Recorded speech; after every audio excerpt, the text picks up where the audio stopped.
Predstav si bezpečné miesto, podpornú komunitu, kde môžeš osobnostne rásť rýchlejšie, ako by si dokázala sama. O tom sú Lean Circles. Poďme si o tom povedať viac. Lean Circle je malá skupina 8 až 12 žien, môže byť kľudne aj menej, ktorú vedie jedna líderka, alebo si vedenie striedate. Stretávate sa v úplne bežných priestoroch, či už v práci, meetingovke, coworku, alebo mimo práce, možno v kaviarni. Frekvencia je jednoduchá, každé 2 až 4 týždne, ideálne aspoň 1 rok, aby ste videli reálny posun. A funguje to len vďaka 3 zásadám. Dôvera, záväzok a dobrá komunikácia. To je to, čo z bežnej skupiny robí podporujúci priestor, kde rastieš rýchlejšie, ako by si rásla sama.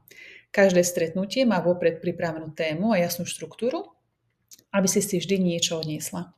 Lean Circles fungujú, pretože nech neexistuje tlak ani súťaženie. Neradíme si. Nie sme tam na to, aby sme sa hodnotili alebo opravovali. Namiesto toho zdieľame skúsenosti. To, čo sme prežili, čo nám fungovalo, čo zlyhalo, alebo čo sme sa tým naučili.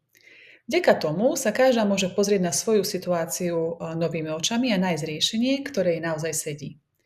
To je dôvod, prečo Lean In pôsobí. Je to bezpečné prostredie, kde rast príde prirodzene. Lean In vzniklo okolo knihy Sheryl Sandberg. Tá bola dlhoročnou prevádzkovou riaditeľkou Facebooku. Je to jedna z najvplyvnejších žien v biznise a je to filantropka. Po svojej práci sa venuje tomu, ako podporovať ženy v kariére, líderskom raste a rovnosti príležitostí. Mám rada jej citát, že žiadna firma, odvetvie ani krajina nedosiahne svoj plný potenciál, kým ho nedosiahnu ženy. Misia Lean In je podporovať ženy v dosahovaní ich ambícií a pracovať na dosiahnutí rodovej rovnosti na pracoviskách. Hlavným spôsobom je práve vytvárať circles po celom svete. Celá táto iniciatíva je dobrovoľná a bezplatná. Jej cieľom je budovať sebavedomie, rozvíjať líderské schopnosti u žien a vytvárať aj silnú komunitu žien, ktoré sa navzájom povzbudzujú na ceste k úspechu. Lean In komunita je mimoriadne živá. Každé 2 roky sa líderky z celého sveta stretávajú na globálnej konferencii v San Francisku. Pozýva ich samotná Sheryl Sandberg, aby spolu zdieľali výsledky, inšpirácie a budovali ďalšiu vlnu ženského leadershipu.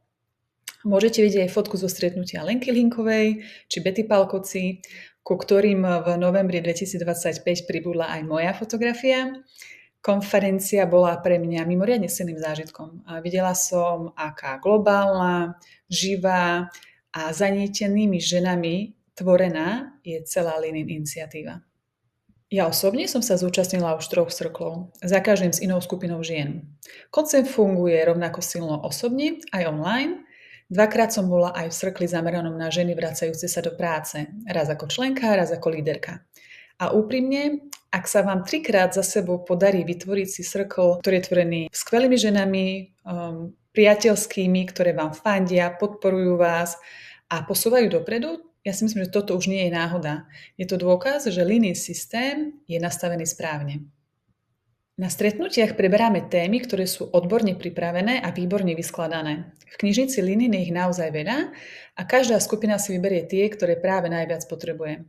Materiály sú síce pôvodne v angličtine, ale dnes je úplne jednoduché dať si ich preložiť alebo si vo videách zapnúť slovenské titulky. Vďaka tomu je obsah dostupný pre každú z nás. Toto je príklad už spracovanej témy, kde vidíte, že vlastne program stretnutia je už vyskladaný vopred a prirodzene sa v ňom striedajú aktivity. Veľmi to uľahčuje vlastne naozaj tú organizáciu toho stretnutia a preto tá líderka sa nemusí si niečo pripravovať sama vopred. Ideálne, ak si pozrie práve tento tzv. Discussion guide, si pozrie, aké aktivity majú prebehnúť a súčasťou každej témy je aj krátke video, ktoré k danej téme patrí a naozaj je to aj veľmi pekne vizuálne spracované. Členky Lean In Circles veľmi často hovoria, že účasťou v tomto kruhu, keby sme to tak vedeli preložiť, im priniesla vlastne nejakú pozitívnu zmenu do ich života alebo kariéry. Nie je to len pocit, až 85% členiek uvádza, že im circle pomohol sa pustiť do nových víziev, možno urobiť nejaké rozhodnutia či kroky, na ktoré predtým nemali odvahu. Podobne silné sú aj skúsenosti líderok. Až 98% žien, ktoré boli líderkami, Pripisuje posun vo svojom živote alebo kariére práve tomu, že viedli Lean Circle. Čiže pomáhajú raz nielen účastníčkam, ale aj ženám, ktoré ich vedú. Lean Circle nie je len posedenie pri káve. Je to priestor, kde si ženy dávajú ciele, zdieľajú svoj progres. Líderka funguje ako moderátorka, stráži čas, organizuje stretnutia a drží skupinu pokope. Najlepšie to funguje vtedy, keď má tá skupina okrem nejakého osobného rozvoja spoločný prienik, možno podobný cieľ, situáciu alebo pracovné prostredie. Aké je prepojenie Leaninu a ženského algoritmu? Viaceré z nás sme začínali Leanin ako dobrovoľníčky. Práve ako Leanin Network Slovakia. Globálna komunita Leanin dnes už zahŕňa viac ako 100 000 circlov v 183 krajinách sveta a prepája viac ako 2 milióny žien. Možno už nie všetky sú aktívne, ale od roku 2013 boli súčasťou nejakého cirklu v ich krajine. Na Slovensku sa vytvorilo už viac ako 36 cirklov, v ktorom bolo zapojených viac ako 400 žien a toto číslo stále rastie. Naša vlastná organizácia Ženský algoritmus vznikla v roku 2020. Takže Leanin bol pre nás začiatok a ženský algoritmus je jeho prirodzené pokračovanie.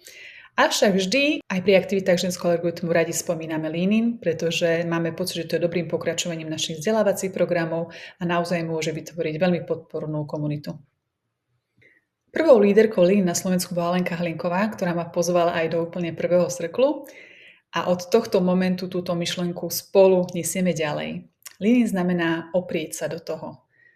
Opriete sa do toho aj vy.